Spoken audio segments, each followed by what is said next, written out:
E vamos agora para o segundo item dessa nossa apresentação, que é a detecção e a correção de erros.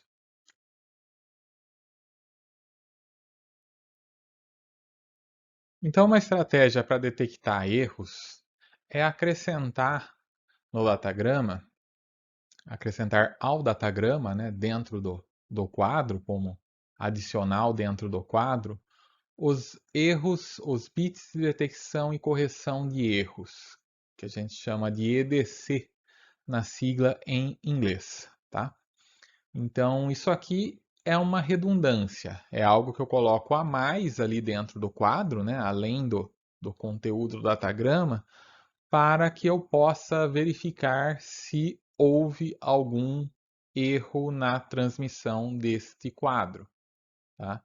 Então a gente tem lá os dados, né, aqui tem um datagrama, ele vai ser colocado na camada de enlace. Então, D é o datagrama original, são os dados que são protegidos por essa checagem de erro, e o EDC, né, e pode ter campos de cabeçalho também aqui, tá? Além do datagrama, eu posso ter alguns dados de cabeçalho de outras funcionalidades. E eu acrescento aqui a tudo isso o EDC, que são os bits de detecção e correção de erro. Aí eu vou passar esse quadro por um enlace que está suscetível a erros de bit, né, onde bits podem ser invertidos, bits 0 pode se tornar 1, 1 pode se tornar 0. E do outro lado, vai chegar um D', tá? Por que D', né? Esse D', eventualmente, é o próprio D, né? Mas se ocorrer algum erro, esse D' é uma variação aqui do D. É um D com possivelmente alguns bits alterados, trocados aí, tá? E o próprio EDC também está suscetível a ter algum erro, né? Então, o EDC que eu recebo também é um EDC linha, que pode ou não ser igual ao EDC. Então, o desafio aqui é, através do D' e do EDC linha, eu conseguir saber, né, se o D que eu recebi aqui é o mesmo, né, se o D' é igual ao D. O que eu quero saber é se o D' é igual ao D. Então, o que eu vou fazer é verificar, através do EDC', verificar se o D' é igual a D. Se eu detectar algum problema, eu sei que ocorreu um erro, tá? Então, se todos os bits aqui do D' estão ok, sim, então eu vou entregar isso para a camada de rede, eu vou entregar o datagrama.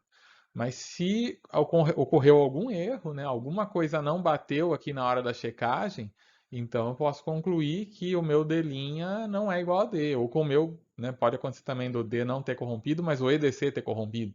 Então, se o EDC corrompeu, eu também vou detectar um erro e vou descartar esse quadro, né? Vou pedir uma retransmissão, aí vai depender, né, do que eu estou usando de protocolo na camada de enlace. Mas a ideia é essa, é verificar, né, se esse D está íntegro.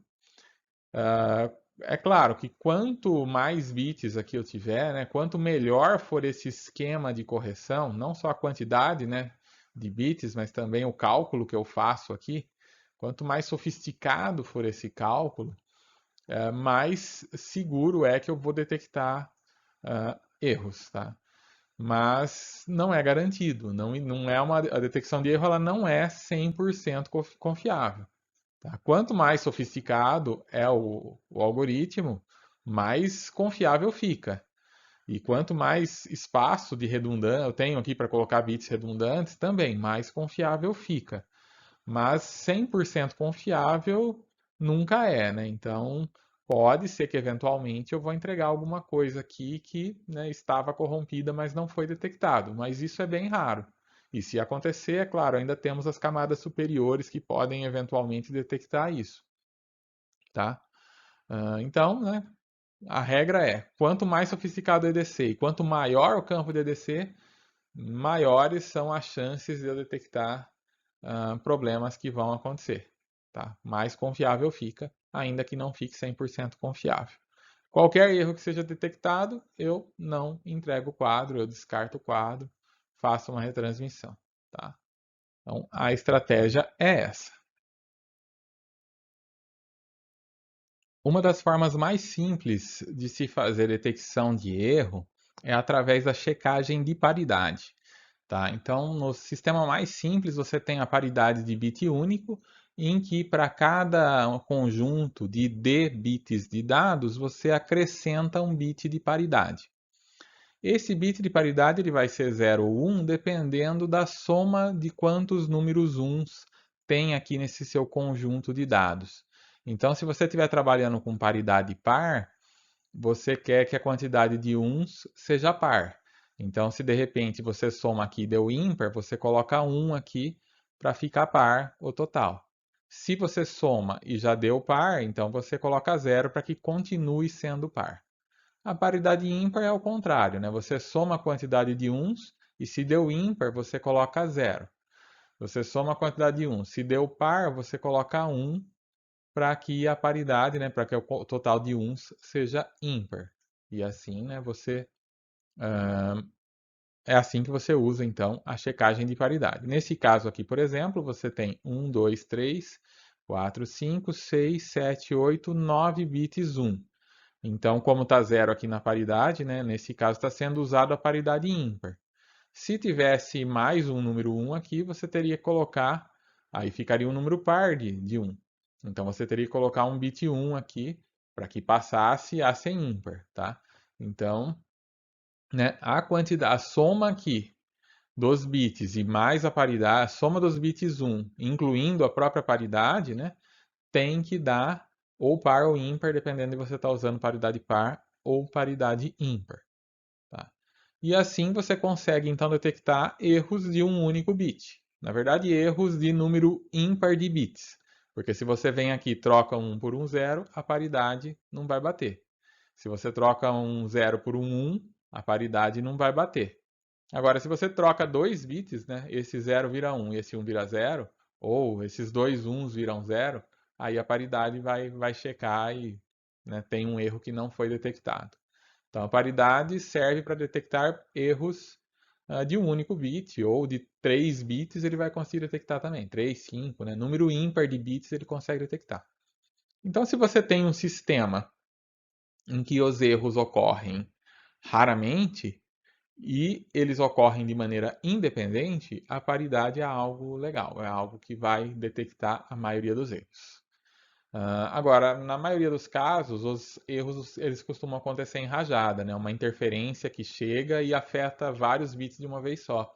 Então, nesses casos, a paridade não funciona, porque se você altera vários bits aqui, né? Se a chance de alterar é que altere vários ao mesmo tempo, então a paridade já não vai funcionar.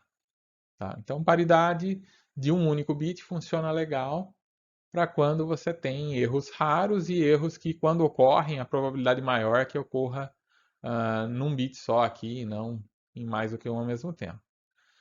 Dá para melhorar isso daqui para detectar erros em rajada? Dá, você pode usar a paridade bidimensional ou você pode usar, por exemplo, né, um sistema em que você vai colocando as linhas de bit e em vez de você colocar a paridade no fim da linha, você coloca uma paridade por coluna. Você manda algumas linhas e depois você manda a paridade de cada coluna. E aí você confere cada coluna e se tiver um erro de rajada, ele vai dar erro em várias colunas, mas você só não vai detectar o erro se acontecer erro em mais do que uma linha. Então isso ajuda a detectar erro de rajada, mas também não é infalível, porque se acontecer erro em mais de uma linha, você tem problemas. E também tem a questão de que quanto mais, né, você espera, né, para verificar o erro, se você deixa para verificar por colunas aqui, você só vai poder entregar isso para a camada de cima na hora que você conferiu. Quer dizer, vai ter que esperar chegar a linha com os bits de paridade. E isso acaba aumentando a latência. Por exemplo, lá nos tempos de ADSL, né, que a ADSL era provavelmente o mais usado, aqui a forma mais usada de internet de banda larga no Brasil, existia o provedor principal aqui do estado, ele usava tinha lá no protocolo DSL uma opção para você usar os bits de paridade de maneira intercalada ou, né, de uma maneira rápida, rápida no sentido de latência baixa. Tá? Isso era determinado no perfil do ADSL, que era algo que era configurável apenas pela operadora. E então você tinha o padrão Interleaved e o padrão Fast. Quem gostava de jogos preferia estar no padrão Fast. O padrão Fast deixava passar mais erros, né? Porque detectava menos erros e você acaba tendo que ter mais retransmissão. Porém, a latência fica bem menor. Você tinha, digamos, uma latência de 20 milissegundos, enquanto que com o padrão Interleaved você tinha uma latência de 60, 70 milissegundos. Bem maior porque ele usava mais bits, né? Ele passava mais bits de maneira intercalada para você, na detecção de erro, você fazia essa detecção com os bits de maneira intercalada. Então você tinha que segurar esses pacotes que chegavam por mais tempo antes de entregar para a camada superior. E isso diminuía a quantidade de erros que precisavam de retransmissão. Então, de certa forma, a largura de banda era melhor quando você usava o padrão interleaved, mas a latência era pior. Então, para o pessoal que gostava de jogar usando esses links ADSL, era melhor estar no padrão FAST. Tá? Porém, para conseguir estar no padrão FAST, você tinha que dar a sorte de ligar lá no 103, né, no telefone do suporte e conseguir falar com alguém que soubesse o que era isso. Normalmente não era no pessoal da primeira linha do atendimento, tinha que passar para o pessoal mais técnico. E mesmo o pessoal mais técnico, muitos não sabiam o que era isso, né? Você explicava, eles não entendiam e passava alguma instrução que não tinha nada a ver e tudo mais. Se você desse muita sorte de pegar alguém, né, que soubesse o que era isso, ele podia ir lá no seu perfil alterar e aí ele te passava para o padrão FAST. O padrão era o Interleaved, né? O padrão era o Interleaved, que era o que dava mais largura de banda, menos erro. Mas se você quisesse privilegiar a sua latência, você conseguia alterar isso falando com a pessoa certa lá. Tá? Eventualmente, algum funcionário uh, aparecia em fóruns específicos na internet e se propunha a ficar alterando lá o perfil do pessoal para quem passasse os dados para ele. Tá? Então acontecia às vezes isso e muita gente entrava lá e abusava da paciência lá do cara que ficava trocando os perfis de quem preferia um padrão FAST. Tá? Então, só uma curiosidade aí, né? Tudo isso, né, acontecia, na verdade o que estava por trás disso era a questão dos bits de correção de erro, que eram, não necessariamente era paridade, tá? Mas eram bits de correção de erro que eram calculados ou de maneira intercalada ou de maneira contínua, que seria o mais rápido, ou mais propenso a deixar passar erros de rajada, que é o comum de acontecer em ADSL, né? É muito comum o erro de rajada por conta de interferência. Uma outra forma de trabalhar melhor com bits de paridade é usando a paridade bidimensional. Tá? Então, aí é o caso de somar não só colunas, né, mas linhas e colunas. Então, veja aqui um exemplo. Aqui é a paridade par. Né? Então, eu pego cada linha de dados, aqui tem número ímpar, né, de números uns, então eu coloco 1 na paridade. Aqui é par, então eu coloco 0. Aqui é ímpar, então eu coloco 1. E aí eu faço a mesma coisa com coluna. Aqui é par, coloco 0, aqui é par, coloco 0, aqui é ímpar, coloco 1, aqui é par, coloco 0, aqui é ímpar, coloco 1. E posso fazer, inclusive, né, a soma aqui das paridades, né, par e par 0. O que acontece? Se um bit aqui mudou, vamos supor que esse 1 vire 0, o que vai acontecer? Vai dar erro nessa paridade, né? Aqui está ímpar, mas a paridade é par, então com certeza essa linha tem algo errado. E essa coluna tem algo errado também, porque essa paridade aqui também falhou. Então detectei o erro, mas mais do que isso, se eu sei qual que é a linha que está o erro e qual que é a coluna que está o erro, eu consigo corrigir o erro, né?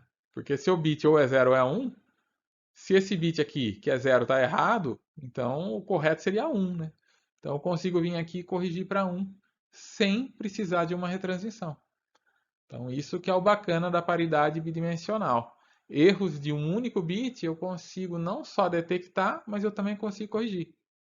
Qualquer erro que acontecer aqui, em qualquer um desses números, vai dar um erro numa linha e numa coluna. E aí eu consigo saber onde está esse erro e eu consigo corrigi-lo sem precisar de uma retransmissão. Tá? Então, isso é muito bacana porque, né, tem, né, toda a vantagem de você, né, não ter que abrir, não precisar pedir uma retransmissão, que vai demorar mais tempo, vai aumentar a latência e tudo mais. Tá? Como eu falei, né? Um bit você detecta e corrige. Se tiver dois bits errados, bom, aí vai te dar erro em duas linhas, duas colunas, eventualmente. Você ainda assim vai saber que tem erro, mas não vai poder corrigir. Então, né, também é bacana, né? Porque eu já consigo, aqui se tem dois erros eu não consigo detectar.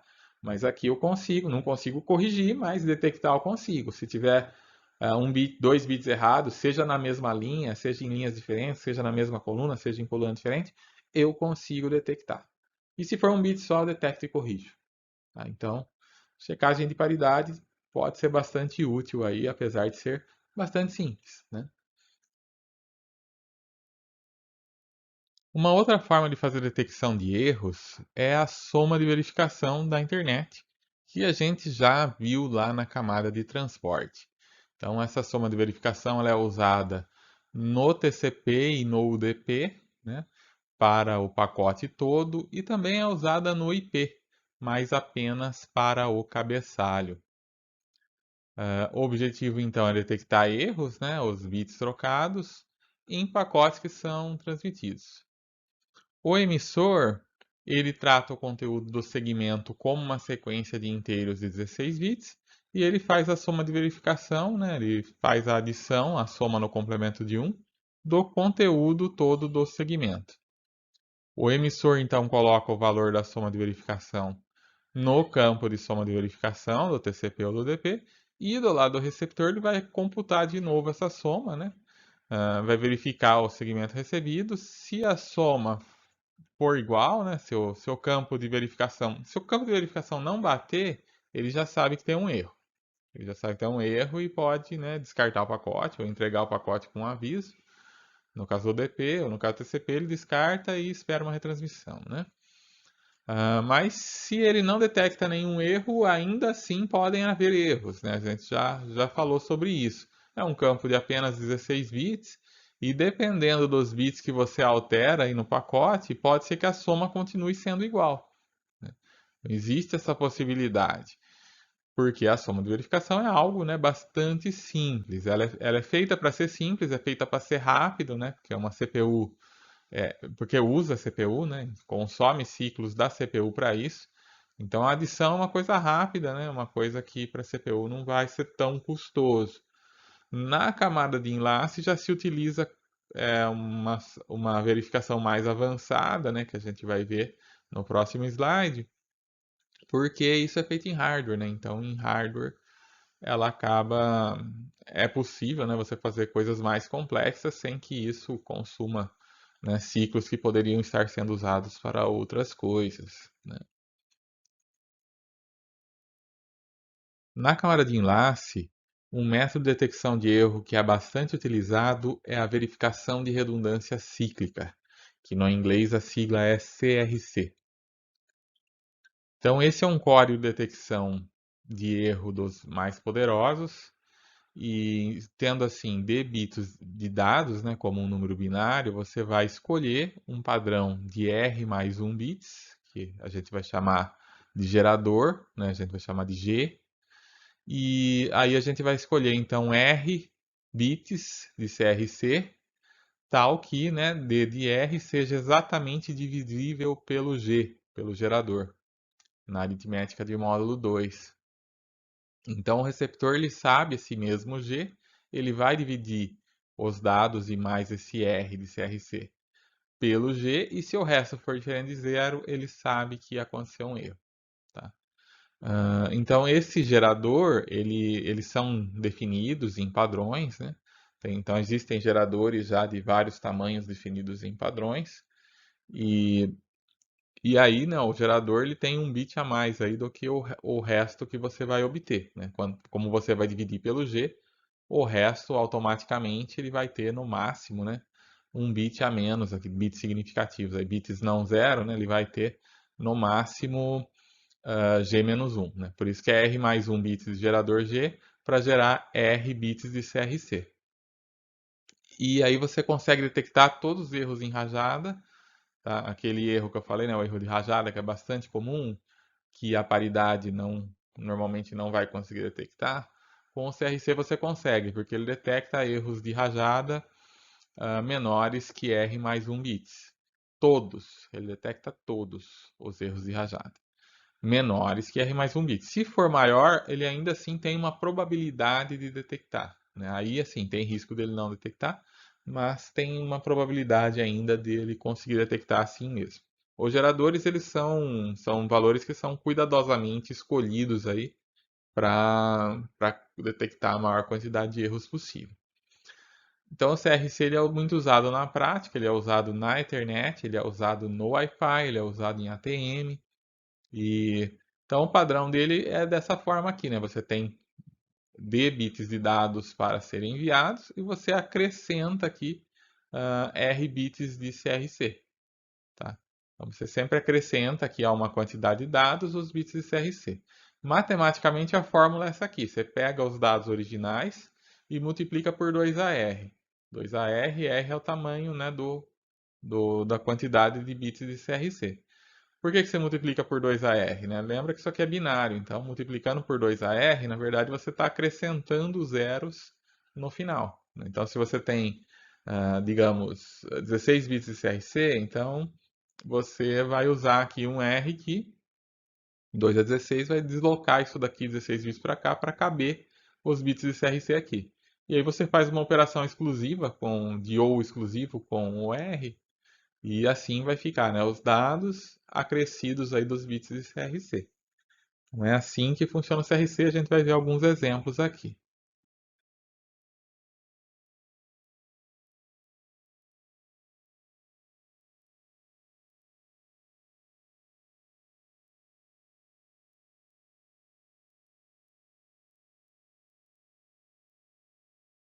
Então, o CRC vai funcionar da seguinte forma, né? O que a gente quer é um D que multiplicado por 2AR com ou exclusivo de R vai ser igual a um determinado número n vezes o gerador, né? Um múltiplo do gerador. Isso equivale, né, a D2 elevado a R, que é igual a um múltiplo do gerador com ou exclusivo do R. E também, de modo equivalente, se a gente dividir o D vezes 2AR pelo G, a gente vai querer um resto que satisfaça isso daqui. Vai ser um resto que é D vezes 2AR dividido pelo G. Tá? Lembrando que todos os cálculos aqui, né, nessa divisão que a gente vai fazer, eles são feitos com aritmética de módulo 2, sem o vai 1 nas adições e sem empresta 1 na subtração. E isso equivale a um ou exclusivo. Então, tanto faz aqui se na hora de fazer essa conta, você fizer soma sem vai 1, subtração sem empresta 1 ou um ou exclusivo. Vai dar a mesma coisa. Então, é simplesmente uma divisão que a gente vai fazer aqui. Uh, Isso aqui pode parecer um pouco estranho aqui para nós, porque quando a gente está na escola, né, a gente aprende a fazer divisão dessa forma aqui, né? A gente coloca o dividendo aqui, né? O divisor aqui. Aqui vai o quociente, né? E aqui aparece o resto, né? Então é isso que a gente escrever com mouse é difícil, né? Então por isso que tá bem estranho aqui, tá? Mas enfim, dividendo, divisor, quociente e resto. Isso é o que a gente aprende, né? Pelo menos eu aprendi assim lá no ensino fundamental, né? Que no meu tempo ainda era primeiro grau. Vocês devem ter aprendido assim também. Eu não sei exatamente por quê, mas todos os livros de redes aí que são de autores americanos, eles mostram de uma forma diferente. Eles colocam o, o dividendo aqui, o divisor aqui, o quociente aqui em cima e o resto aqui embaixo, tá? Acredito que nas escolas americanas de ensino fundamental seja ensinado assim por algum motivo. Então é assim que eles colocam no livro. Mas, né, é a mesma coisa. O princípio é exatamente o mesmo. No caso aqui, o dividendo vai ser então os dados acrescidos de zero. É o D vezes, aqui no caso a gente vai encontrar um CRC de 3 bits, tá? Para ficar fácil, claro. Na prática a gente não usa só 3, né? Nos protocolos que usam CRC, em geral você vai usar 32 bits, né?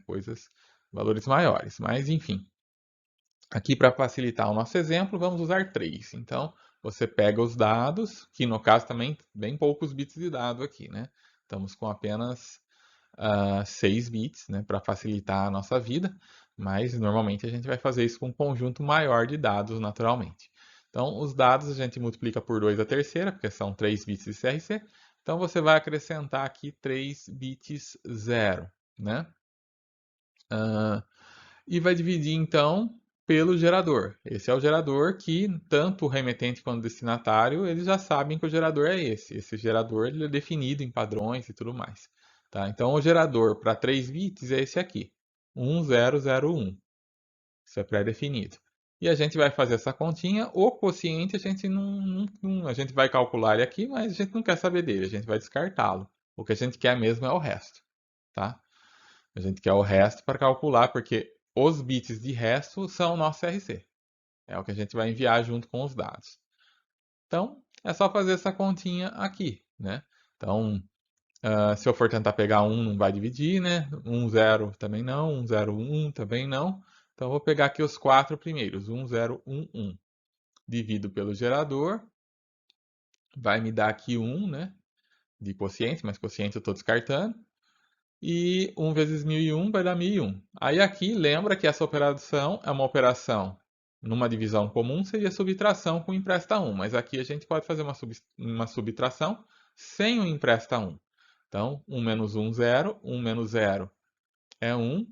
0 menos 0 é 0. 1 menos 1 é 0. Então, temos um resto de 10 aqui. Se eu quisesse fazer uma soma sem vai 1, também funciona. 1 mais 1, 0. 1 mais 0, 1. 0, 0, 0. 1, 1, 0. 1, 1 também está 0. Lembra que está sem o vai 1. E se eu quiser fazer um ou exclusivo, também é a mesma coisa. 1 e 1, 0. 1 e 0, 1. 0, 0, 0. 1 e 1, 0. Tá? Beleza, então sobrou 10. Aí eu desço esse 1 aqui. 101 eu divido, vai dar 0. Aí eu desço esse 0 aqui. 1010 divido por 1001 vai dar 1. Com 1001 aqui para eu tirar no resto. Vou fazer novamente a operação, ou de subtração, ou de soma, ou de ou exclusivo. Vou descer o 0 e assim vai, né? Vou fazendo as divisões aqui. 1100 por 1001, 1010 por 1001. E no final vou ficar com esse resto aqui, olha aí. Na última subtração, ou soma, ou exclusivo, 0 e 1, 1, 1 e 0, 1, 0 e 0, 0, 1 e 1, 0. Então 0, 1, 1 são meus 3 bits de CRC. Então o quadro que eu vou enviar é esse aqui, é os meus dados originais, né? 1, 0, 1, 1, 0, e mais os bits de CRC, 0, 1, 1. O que o receptor vai fazer? Ele vai fazer essa mesma conta, só que ele vai usar o quadro transmitido, né? Ele vai pôr o quadro transmitido aqui e vai dividir pelo gerador. E aí o que vai acontecer? O resto vai ter que dar 0. Se o resto dá 0, é porque o quadro está provavelmente ok, não é certeza, né? Pode ser que deu um erro de rajada muito grande e, por coincidência, o CRC bateu. Então, um CRC correto, né? Se deu 0 no resto, não foi detectado erro, ainda que possa existir erro. Agora, se o resto, né, se a hora que você pegar esse quadro transmitido, dividir pelo gerador e der um resto diferente de 0, aí eu já sei que tem algum erro nesse pacote, eu posso então descartá-lo, pedir uma retransmissão, etc. Tá? Então, é sempre essa continha aqui que a gente vai fazer. Tá? Dados acrescido de 0, divididos por um gerador, quociente joga fora, pega o resto e envia. Ok? E aqui um outro exemplo, esse com um quadro um pouco maior, com um gerador de 5 bits, então a gente vai ter um CRC de 4 bits. Nesse caso, novamente, né, aqui temos os dados originais, acrescido de zeros, divide pelo gerador, né, então aqui é o dividendo, aqui é o divisor, quociente vamos jogar fora, e o que nos interessa é o resto. Então, fazendo essa continha aqui, vamos chegar a esse resto que é 1, 1, 1 e 0. Então, o nosso quadro transmitido vai ser os dados originais acrescidos, né, dado original até aqui, né? Esse frame original aqui, né? O quadro original aqui, acrescido desse resto, então, que a gente obteve. Tá?